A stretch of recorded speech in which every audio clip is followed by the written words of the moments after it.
네, 안녕하십니까. 강의 주제 3번 직장 내 장애인의 인권과 다양성의 가치에 대해서 강의를 시작하도록 하겠습니다. 네, 저는 오늘 강의를 진행하게 된 정도 손해사정 서비스 대표 조현철입니다. 예, 만나 뵙게 돼서 대단히 반갑습니다. 자, 직장 내 장애인 인식 개선 교육이 무엇인지 먼저 짚어보고 가겠습니다.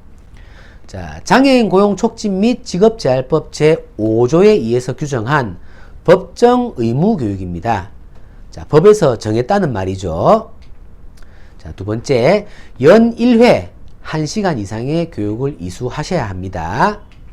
자, 그리고 교육을 실시하지 않거나 교육 자료를 3년간 보관하지 않았을 때에는 300만 원 이하의 과태료가 부과될 수도 있습니다. 자, 그렇다면 이 장애가 무엇인지 장애의 정의에 대해서도 알아봐야겠죠.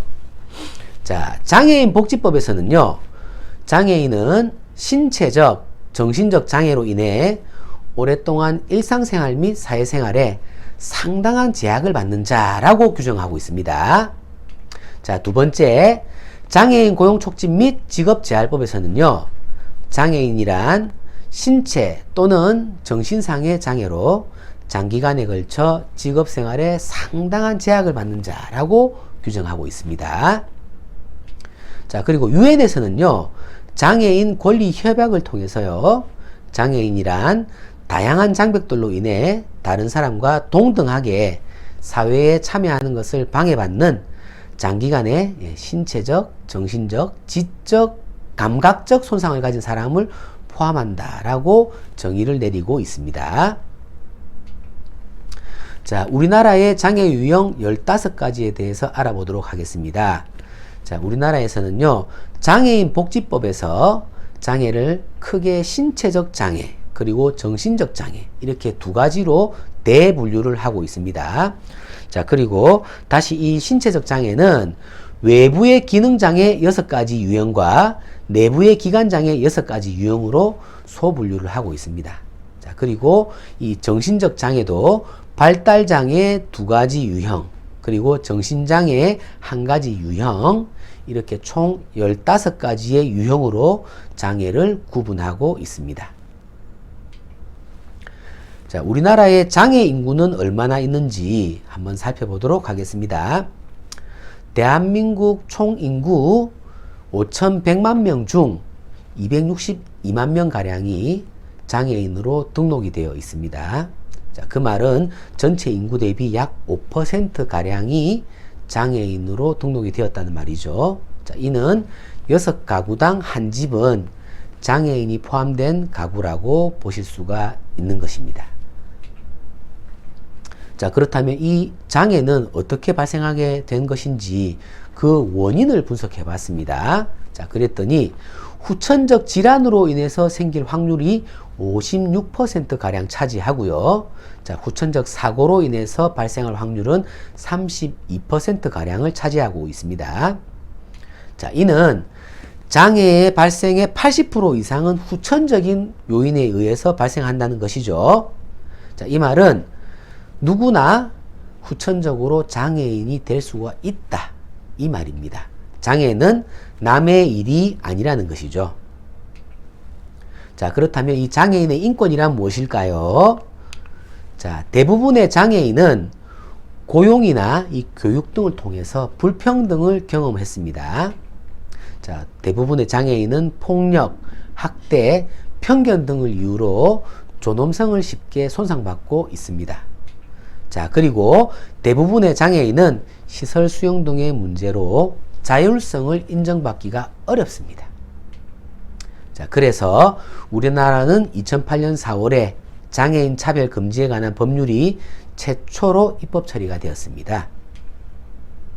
자, 그렇다면 그 법의 입법 취지를 살펴보겠습니다. 자, 모든 생활 영역에서 장애를 이유로 한 차별을 금지한다. 자, 둘째, 장애를 이유로 차별받는 사람의 권익을 효과적으로 구제한다. 예.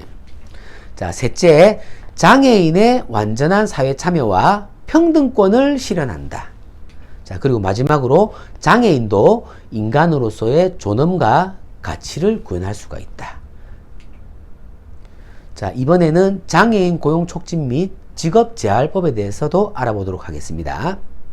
자, 이 법은 장애인이 그 능력에 맞는 직업 생활을 통하여 인간다운 생활을 할 수 있도록 장애인의 고용 촉진 및 직업 재활을 꾀하는 것을 그 목적으로 한다라고 정의하고 있습니다.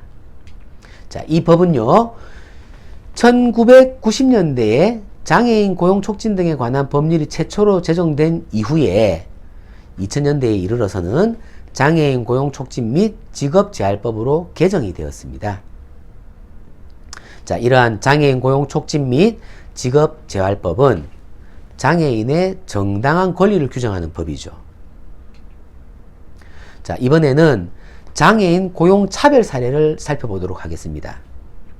자, 채용 공고에서 자격 요건을 충족 시 전원 면접이라고 기재해 놓고서는 자, 중증 장애가 있다는 이유로 서류 심사에서 탈락을 시켜버렸습니다. 면접할 기회조차를 주지 않았다는 것이죠. 자, 국가인권위원회에서는요, 자, 채용 담당 직원의 규정 준수 및 교육을 실시할 것을 권고하였고요. 향후 직원 채용 공고 시에는 직무 세부 기술서를 첨부하도록 지시하였습니다. 자, 이는 장애가 있는 지원자가 해당 직무에 대한 수행 가능 여부를 자, 스스로 판단하도록 결정한 사안이죠. 자, 두 번째 사례입니다. 7급 세무직 공무원의 필기시험 사례에 있어서 통상적으로 메모를 하면서 문제를 푸는 이 회계학 필기시험에서 손을 자유롭게 쓰지 못하는 이 뇌병변 장애인에게 메모 대필의 편의를 제공하지 않았습니다. 자, 이 사안에서 국가인권위원회에서는요, 자, 손을 자유롭게 쓰지 못하는 장애인에게 메모 대필을 허용하였습니다. 자, 그리고 시험 감독관에게는 메모 대필의 내용과 방법을 숙지하도록 권고하였습니다. 자, 이는 시험의 특성과 장애 정도에 따른 배려는 정당한 편의 제공에 해당한다고 본 것이죠. 자, 마지막 사례입니다. 지체장애 2급 교원의 성과평가 사례입니다. 자, 장애인인 교원이 재활치료를 위해서 총 6일하고도 7시간 50분가량을 병가 사용을 하였습니다. 자, 이에 교원 성과평가 시에 지각, 조퇴, 병가 등이 5일을 초과하였다고 학교 공헌도 항목에서 0점으로 처리한 사안입니다. 자, 이 사안에 있어서 국가인권위원회에서는 병가 사용에 대한 불이익은 장애인 차별에 해당한다라고 결정을 하였습니다. 자, 그리고 유사 사례가 발생하지 않도록 지도와 감독을 강화하였습니다. 자, 이 역시 병가 사용을 근무 태만으로 간주하는 것은 장애인과 여성에 대한 차별이라고 본 것이죠. 자, 장애인 차별금지 및 권리 구제와 관련하여 만약 장애인의 이 인권과 기본적 자유가 침해를 당했다. 자, 이러한 경우는 어떻게 할 것인가? 네, 권리 구제를 신청하실 수가 있습니다. 자, 국가인권위원회에 제소하실 수가 있고요. 국가인권위원회의 시정 권고 또는 법무부 장관에게로 통보가 이루어집니다. 자, 그리고 이 시정 권고를 불이행하였을 경우 법무부 장관으로부터의 시정명령이 발동하게 되는 것이죠. 자, 이러한 시정명령을 이행하지 않았을 경우에는 3천만 원 이하의 과태료가 부과될 수도 있습니다. 자, 지금까지 살펴본 바와 같이 기업의 사회적 가치 실현은 이 적극적인 장애인 고용에 있다고 할 것입니다. 자, 오늘 강의는 여기에서 마치도록 하겠습니다. 끝까지 들어주셔서 대단히 감사합니다.